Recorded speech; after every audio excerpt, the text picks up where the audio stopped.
What's up, chicken-headed mules? Today's the day. Okay, this is a little weird. I don't know why there's an iron golem in Arctic. No! Dadgummit. Why did I have to get caught on camera? Dang. Dang. There's no denying it was me now. Oh no, I'm gonna have to fix all of this. Where did that guy even come from? And where did the iron golem come from? Oh man, I'm so confused. She might like him there. I'm going to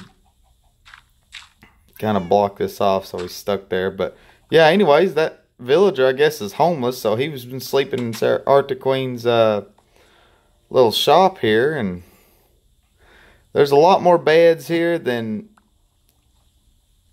These are all here, but they're invisible in her little bed shop. But as you can see, I tore down the herb shop. Man, I can't believe this. Man, this is awful. But anyways, what I was going to show you guys that I was so excited about is today is the grand opening of, I forgot the name of my shop. Bro's Pot of Lucky Charms. Basically, it's a magical item shop.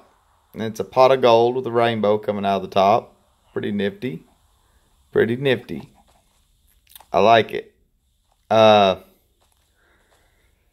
So, basically inside, we've got ender pearls, frostwalker boots, chorus fruit, fire aspect swords, smite axes, magic fishing poles of different varieties, and bottles of enchanting.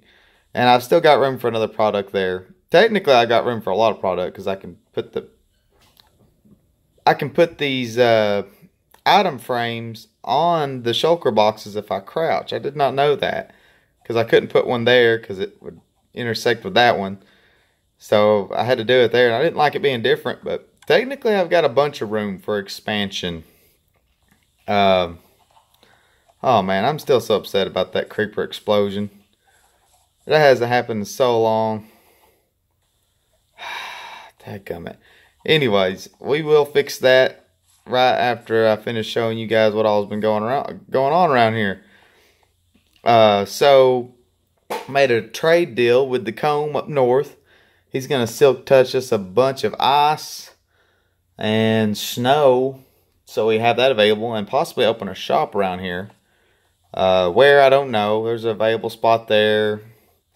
Obviously, they could build all through here. This was just my little fishing area. I mean, I don't really care about it, but here's an area. Here's an area. I mean, it's just all. This is all area available for shops. Arctic Queen's made a few sales in both her shops. The only sale that I've made is from Arctic Queen, buying one of my weaker potions.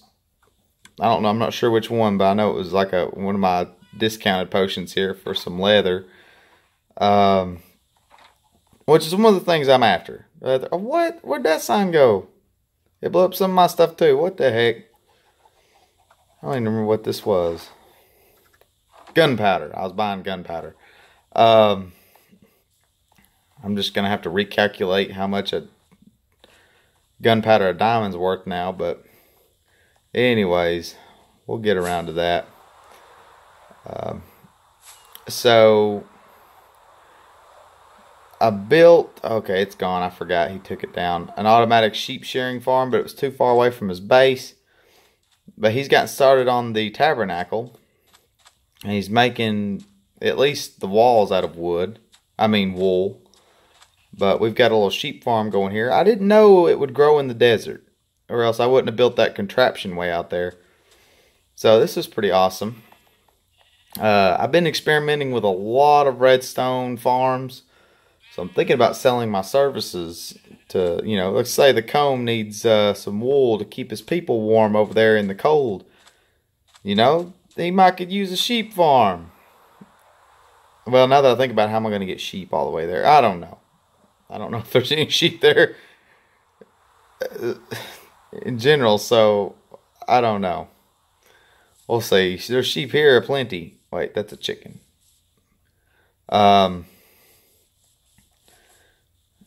Yeah, but yeah, I've been experimenting with a lot of redstone. I'm about to show you guys some of the stuff back at the base. But first, oh, polar bears. That was the main part of the deal. We're going to supply the comb with a lot of dye, blue, cyan, and light blue dye. I've been mass producing that like crazy. And he's going to bring us some snow, some ice, and 2 polar bears to Arctic Queen's jungle. So that's going to be awesome. So out here we've made a lot of changes. Well, not changes necessarily, but done a lot of work. For starters, to make that shop function, we've built a little villager trading village, I guess, here. It wasn't meant to be all like this, but this is kind of how it's worked out. I don't know what that guy's doing. He's supposed to be a fisherman, but he's not, so whatever. It's supposed to be 2 fishermen, 2 clerics down there. Whoops. These guys are all doing their jobs properly. They're supplying me with the goods. I tell you what. 1 emerald for a diamond chest plate of blast protection and unbreaking. I mean, these guys are giving me the hookups. I tell you what. They're good stuff. This guy's also not the correct job. I guess him and that other guy need to swap. But we do have a toolsmith here. Max level. Does he give anything good? Yeah. Get some good axes from him. Well, axes anyway. Maybe not necessarily good ones. But for 1 emerald, they're good. And up here we've got our librarians who have been filling me full of books and bookshelves and glass and whoops. Clocks apparently. But yeah, they're pretty swell guys. Yeah, so that was kind of necessary. I had to do all this to get my pot of Lucky Charms running, because a small majority of the stuff is coming from who are you? Are coming from these guys. So I needed a source of income, you know, a farm of sorts. Feather falling. You know, I kind of want to keep you. Where can I trap you? I don't know. We're not worried about that right now. Got my little sweet berry farm here. I followed some fella's tutorial. I don't remember who it was. But they said that you can add these to the top and you won't get pricked anymore. So I cleared out all these I had in the middle because it was miserable harvesting them. And I'm thinking about doing a redstone cactus farm. I've been experimenting with some ideas on my redstone testing world. But for now, it's manual harvesting. And you might have noticed the giant monstrosity I have here. I really hate the way these things look. I tried really hard to make this one look nice, but it's a mob farm. And I just spruced it up a little bit, added some glass in a couple spots, added some nether vines, some stairs, kind of like I did here for decoration. So it doesn't look as gnarly as it normally does. It actually looks halfway decent. We're about to go check that and see how that's looking. Man, my parrot freaks me out every time. It's the same color as creepers.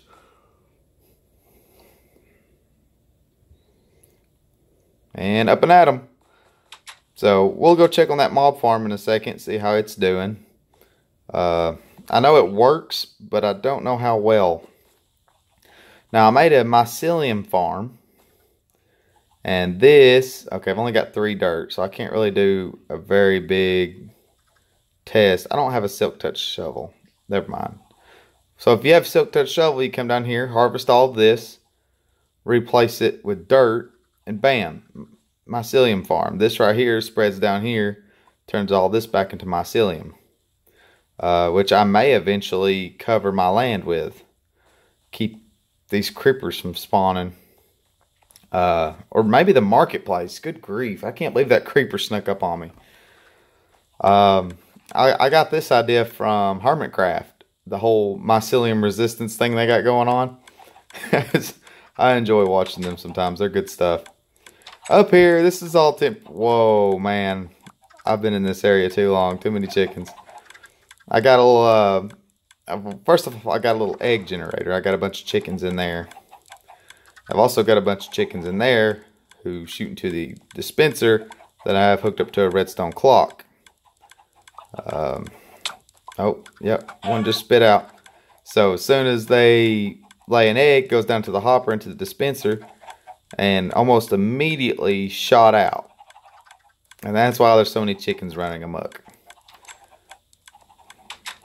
Too many chickens. I don't know why I did that. I'm just going to buy my food from Arctic Queen. But I think that was more of an experiment. I don't know what I'll turn that room into. Now the bamboo area is broke again.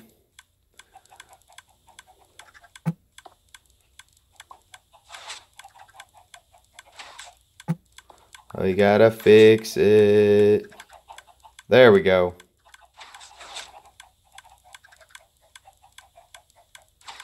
Yeah, there we go. Getting bamboo again. It works fairly well.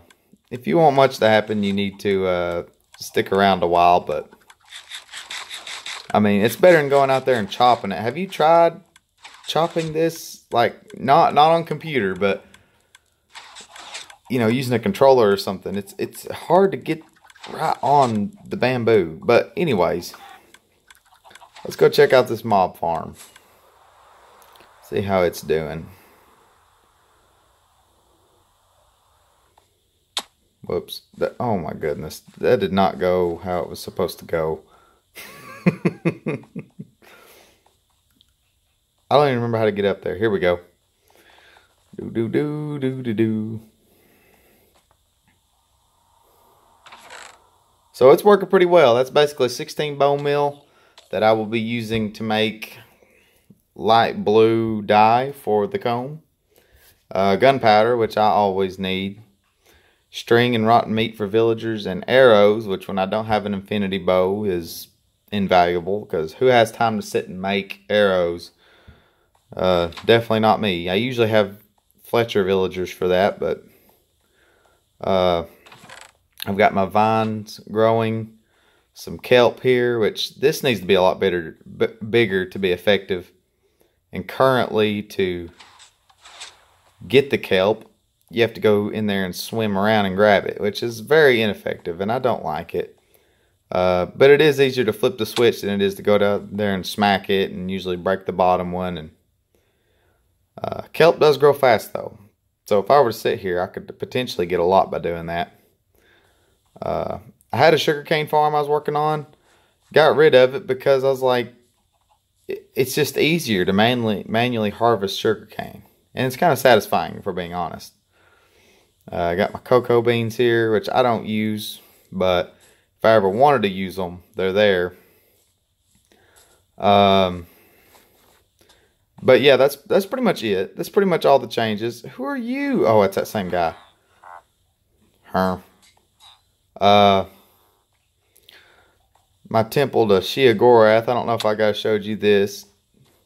I recently harvested all these. But it's basically half and half. The different types of nether areas there. And I've got my little vine farms. And well, there's supposed to be a couple librarians that hang out in this area, but they might have died. I've been hanging around at night more than I should have. So, got my sheep farm down there, which I will probably turn into an automatic sheep farm. The only reason I haven't is because I think that's too far away to be working if I'm AFK over in this area. So, I don't know. We'll figure out something with that. There's so many farms I want to make. Once the wondrous world of redstone is open to you, it's just the possibilities are endless. I can't believe I didn't try messing with it sooner, if we're being honest. Where's my dirt? Need to fill that hole. Bam.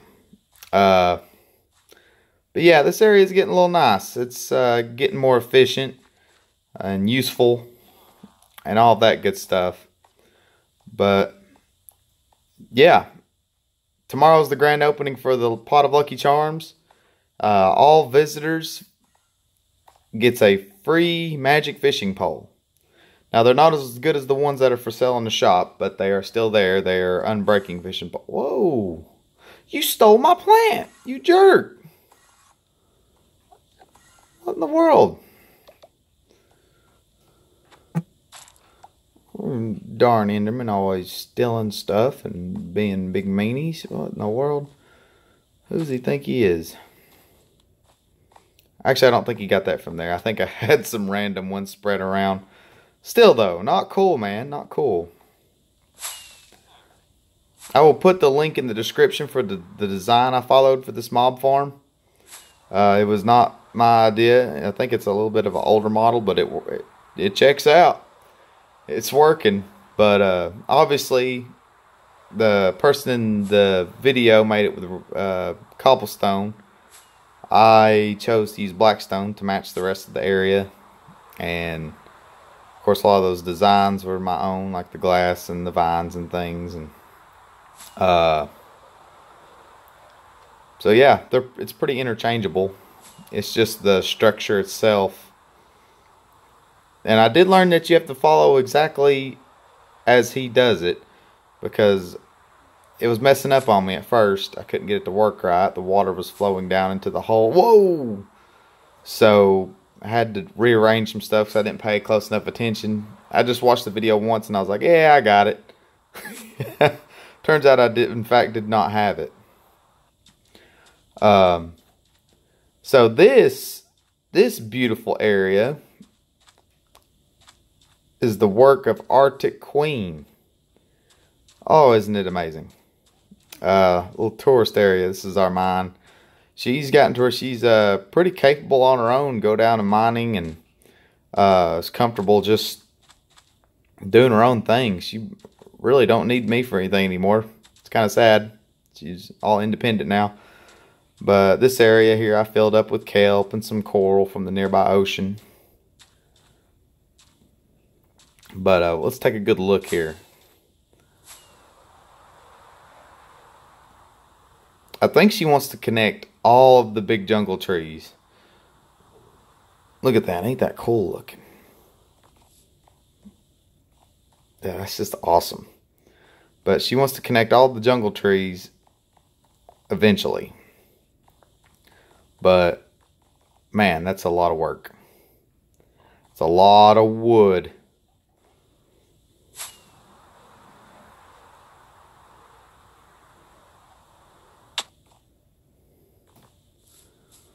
Got us little tree houses here. Pretty awesome.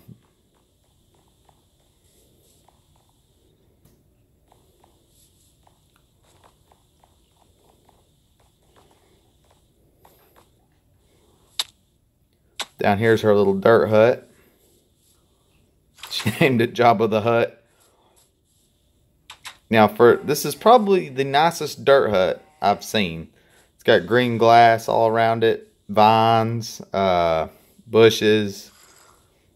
Got a little mini storage area over here, workstations. There's Petey the parrot. There's our beds. Yeah, good little area here. Pretty nice little workstation. Now, one thing about this area is you constantly hear witches, zombies, and the parrots mimic creepers. But I have dug around all through here and haven't found a single mob. Don't know where they're hiding. I literally tunneled down because they was driving me nuts, and I could not find them. This is going to be the temporary polar bear habitat. Poor guys. Hot climate jungle surrounded by sand. But like I said, it's temporary. We'll probably build them an igloo with the sand we get from the comb. But we're slowly working on getting dyes for the comb to complete the trade deal. But yeah, lots of big awesome things happening on the Mulecraft server. Tabernacle's finally being built. Apostle's working on a underground dwarven kingdom. That just sounds awesome. I don't know where that's at, and I'm not going to showcase that today. But I know he built a big dwarven statue, so that's awesome. Well, guys, that's pretty much it. I wanted to show off my shop and let you guys know that I am still here. It's been a couple weeks. And you can see why. It's been a lot of grinding, a lot of getting materials, and a lot of building, getting villagers, getting blackstone. It's just been a lot. It's not very exciting stuff, but it's been a lot of stuff nonetheless. And I may or may not have been playing a lot of Crusader Kings 3. As you know, that recently came out, and I've been kind of hooked on it. I keep taking over either Scotland or Ireland, and everything's going great. And then one of my kids is crappy and gets taken over. And yeah, it's just a never-ending cycle. Then I'll quit and start again. But oh, here we go.